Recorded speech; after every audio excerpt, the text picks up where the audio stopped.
যে চুলের সাথে তোমার ধর্ম, তোমার ইসলাম, তোমার কোরআন, তোমার সুন্নাহ, তোমার বাপ, তোমার দাদা, তোমার বংশ, তোমার এলাকা, তোমার গ্রাম, তোমার দেশ কারোর সাথে কোনো মিল নাই, তুমি এই জানোয়ারের চুল রাখলা কেন? তুমি মুসলমানের বাচ্চা না? এই বেটা, তুমি মুসলমান মার দুধ খাও নাই?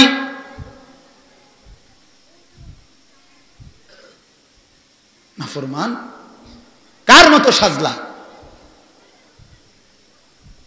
তোমার মা তোমারে পবিত্র দুধ খাওয়াই রে। তুমি মুসলমান বাবার টাকায় বড় হও নাই? তোমার দুই কানের মধ্যে জন্মের পরে আজান শুনাইছিল, ইকামত দিছিল, তোমারে বেঈমানের গান শোনায় নাই, নর্তকীর নাচ দেখায় নাই। মুসলমানের ছেলে কেমনে ভুলে গেল আল্লাহকে? কেমনে ভুলে গেল রাসূলকে?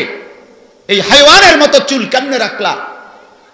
ডান দিকে কাটা, বাম দিকে কাটা, পিছন দিকে কাটা, এদিকে বাড়ানো, ওইদিকে বাড়ানো, ওইদিকে বাড়ানো, সারাক্ষণ বেঈমান তোমা করে কাম দিয়া দিছে। একটু পর পর চুলেরে শুধু এরুম করবা, চুলেরে এরুম করবা। এই ছাগলামির কি অর্থ আছে তুমি বোঝো না? যে আমার একা এই কামটা ধরাই দিল, এটা কি কাম? আপনারা যদি একটু পর পর বলে যে আপনি এই কাগজিটা একবার বাঁচ করবেন, আবার খুলবেন, আবার বাঁচ করবেন, আবার খুলবেন, আপনি কি করবেন? আপনি কি পাগল নি? আপনি 14 গোষ্ঠী পাগল নি? কথা বলেন না কেন? এটা এটা আমার কি কাম ধরাই দিচ্ছেন? আমি আমি এটা কিনতাম, বাঁচ করতাম, এটা কিনতাম। কথা বলেন না কেন? বলবে কি না? আমি যদি একজন লোকরে বলি যে ভাই তো 100 বার সুবহানাল্লাহ পড়বা, তবে প্রত্যেকবারে সুবহানাল্লাহ প্রথম বললে হাত উড়াইবা উরফের দিকে, দ্বিতীয়বার বললে হাত নামাইবা, সুবহানাল্লাহ সুবহানাল্লাহ সুবহানাল্লাহ সুবহানাল্লাহ। আপনি কি করবেন? হায় হায় রে, তারা বুঝি শেষ পর্যন্ত পাগল ধরিয়া বক্তা আনছে। বুঝেন না? জিজ্ঞাসা করবে কেন হুজুর আপনার চিকিৎসা কোথায় চলে? বলবে কি না? বলেন না? তো বেঈমান তোমারে যে এই কাম ধরায় দিল, তোমারে এই চুলের মধ্যে সারাক্ষণ কাম ধরায় দিল যে শুধু এটারে এরম করবা, শুধু এটারে একটু পর পর পিছনে দিই। এটা কি? এটা কি? এটা যেহেতু সামনেই চলে আসে, বারবার পেছন দিকেই নিতে হয়, তো এটা এরম বানাইলা কেন? এরম বানাইলা কেন? তুমি সুস্থ? তুমি স্বাভাবিক? তোমার দিমাগ আছে, আকল আছে, বিবেক আছে বন্ধু? হ্যাঁ, 2-4 শব্দ যদি পড়ালেখা করে থাকো দোস্ত, তো ভাবো কি করছো, কি করছো? জিন্দেগি মানেই মোবাইল। 24 ঘন্টাই মোবাইলের জন্যই আমরা পৃথিবীতে আসছি। হায় হায়, আস্তাগফিরুল্লাহ। আহা, আল্লাহ নবী সাল্লাল্লাহু আলাইহি সাল্লাম বললাম, এই জন্য নবীজি বলছেন দাজ্জালের চুল এলোমেলো, আউলা জাউলা। 3 নাম্বার আওয়ারুল আইন, দাজ্জালের তৃতীয় বৈশিষ্ট্য হলো এক চোখ কানা, এবং সেটাও কোনো সন্দেহ নাই, সেটাও ডিজাইন আসবে। এটা যেহেতু আসছে ডিজাইন, ওইটাও আসবে। আপনি দেখবেন, আপনারা যদি বাচ্চা থাকেন আর বেশি দিন লাগবে না, দেখবেন আমাদের এই ছেলেরা ইচ্ছা করে এক চোখ ডাক্কা লাগবে, মানে কি কোনো না কোনো হয়তো গ্লাসের চশমার এটা হবে এরকম যে এটা দিয়ে দেখা যায় না, এটা দেখা যায়। কথা বুঝেন নাই আপনি? কোনো সন্দেহ না। অথবা এমন কোনো ওড়না, এমন কোনো ক্যাপ, এমন কিছু আসবে যে এটা দিক দিয়ে ঢাকা। কি ভাই, এটা ডিজাইন। স্ট্যান্ড ছাড়া এই হাতের মোবাইলগুলো নামায় ফেলেন, নামাইয়া এগুলো পকেটে নিয়ে আনেন।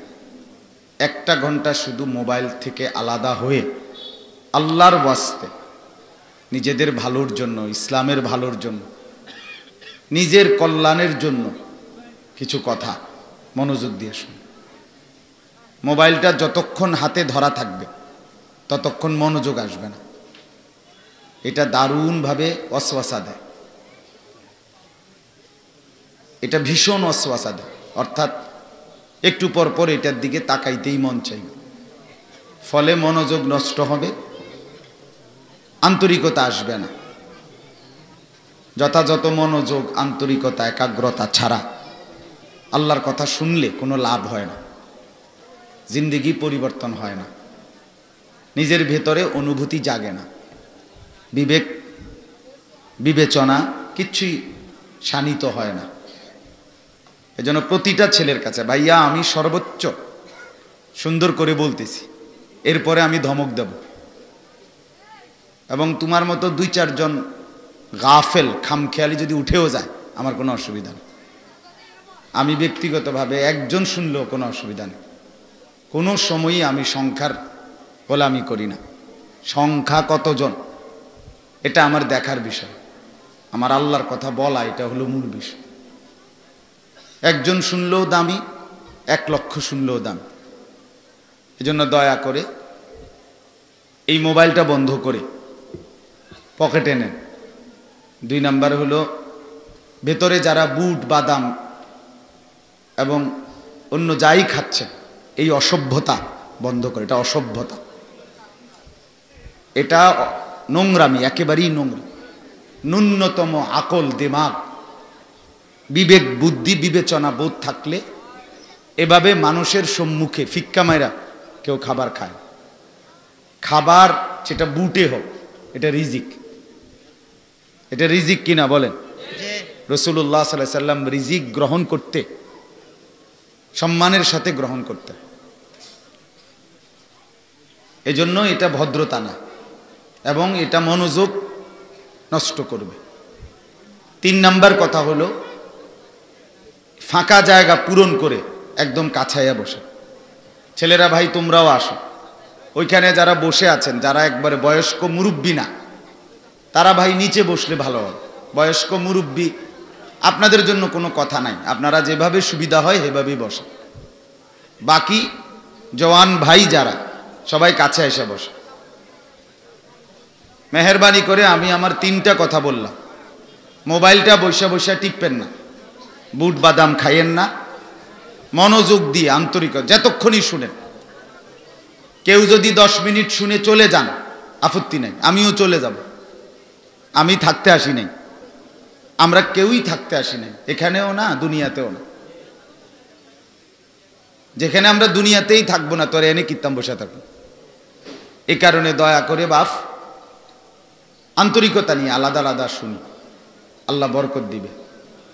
আমাদের ছেলেরা সত্যিকার অর্থে, এটা বাস্তবতা, আমাদের এই কিশোর তরুণ যুবক বয়সী যে ছেলেগুলো 12 বছর 14 বছর 16 বছর 18 বছর, এরা আল্লাহর কথা মোটেই মনোযোগ দিয়ে শোনে না।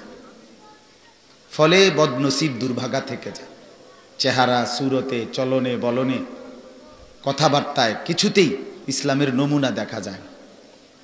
এর মূল কারণ একটা, আল্লাহর কথা কোনো পাত্তাই দেন, এটারে কোনো বিষয়ই মনে করেন।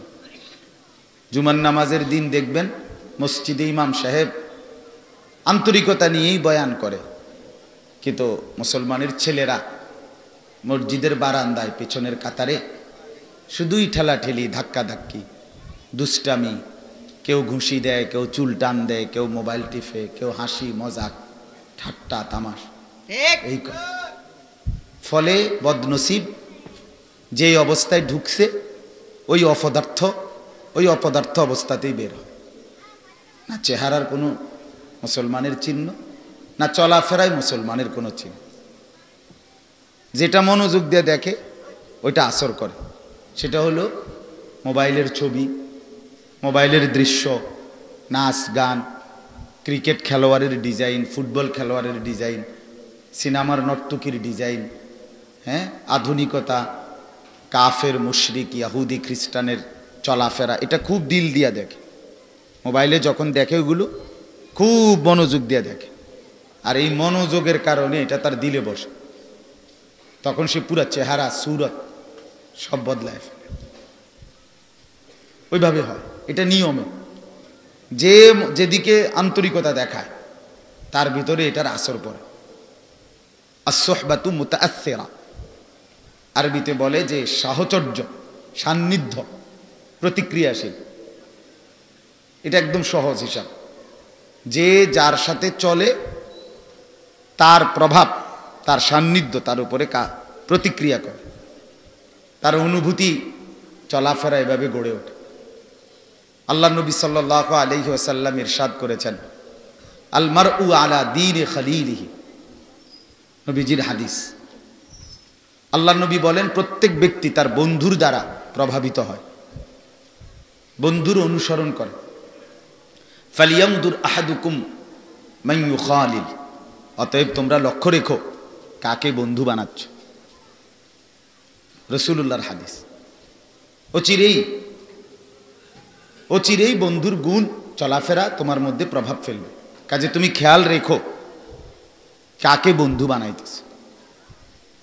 আল্লাহ নবী সাল্লাল্লাহু আলাইহি ওয়াসাল্লামের হাদিস, লা তুসাহিব ইল্লা মুমিনান, প্রকৃত মুমিন ছাড়া কাউকে বন্ধু বানাবে না, আপন বানাবে, সাথী বানাবে না। দুনিয়াবি চলাফেরা এটা অন্য কথা, বাজার ব্যবসা লেনদেন চাকরি এটা হলো অন্য একটা কথা, কিন্তু বন্ধুত্ব, ঘনিষ্ঠতা, আন্তরিকতা, এইটা আল্লাহর নবী বলেন মুমিন ছাড়া অন্য কাউকে বানাবে না। ওয়ালা ইয়াকুল মালাকা ইল্লা তাকিয়্যু, নবীজি বলেন তোমার মাল, তোমার কষ্টের উপার্জন, তোমার খরচ পয়সা ব্যয়, সেটা যেন দিলের মহব্বতে মুত্তাকি ছাড়া, আল্লাহওয়ালা ছাড়া, দিনদার ছাড়া অন্য কারো পিছনে ব্যয় না হয়। হাজার হাজার টাকা যে বন্ধুর জন্য নষ্ট করলা, সে তো নামাজ পড়ে না, সে তো আল্লাহকে ডাকে না, সে তো উলঙ্গ ছবি দেখে, সে তো হারাম রোজগার করে, সে তো মদ খায়, গাঁজা খায়, বিড়ি খায়, সিগারেট খায়, সে তো টেলিভিশনে নর্তকীর নাচ গান দেখতে দেখতে ঘুমায়। এই অপদার্থকে যে তুমি খরচ করে খাওয়াইলা, কি ফায়দা আসবে? লাভ কি হল এই নাফরমানকে খরচ করায় এর পিছনে? এই জন্য আল্লাহ নবীর এটা নিষেধ। রাসূলুল্লাহ সাল্লাল্লাহু আলাইহি ওয়াসাল্লাম বলছে, মনে রাখতে হবে নতিজা, আরবিতে একটা গুরুত্বপূর্ণ মূলনীতি আছে, নতিজা আরজালের তাবে হয়। এই কথাটা মনোযোগ দিয়ে বোঝে। ওই ভাই, ওই ছেলে, এটা অপদার্থ কথাকার, উঠে যাও মিয়া, তুমি মিয়া, তোমার মতো দুই চার বেটা না শুনলে কি হয়েছে বেটা? এখন ভাল লাগছে। কিছু মানুষের স্বভাব, যতক্ষণ আমারে না ধমকাইবে অতক্ষণ আমি নামাবো না। এটা এতক্ষণ আমি সুন্দর করে বলি নাই, বলেন, কথা বলেন না কেন? তাহলে তুমি কেন এই ধমকটা পাইতে হইল? কেন বাপ, তুমি কি বাংলা বোঝো না? বেড়াগিরি আর কি, বোঝেন না? এটা একটা অহংকারী আর কি, যে কি হুজুর আপনি ওয়াজ আপনি করবেন না, আমার যেটা মনে করে আমি ঠ্যাং আলগি দেই, নইলে মাথা আলগি দেই, আপনার সমস্যা কি? হ্যাঁ, গাফেলকে হাজার বছর বলে লাভ নেই, মনে রাখতে। বয়স্কদের মধ্যেও যে সমস্ত বয়স্ক লোক দেখবেন জুমার নামাজে মসজিদের বয়ানে বইয়া বইয়া জিমায়, এবার আর পরিবর্তন নেই। আপনি দেখেন 60 বছরের বুড়া অনবিরি খায়, এবার ঘটনা কি?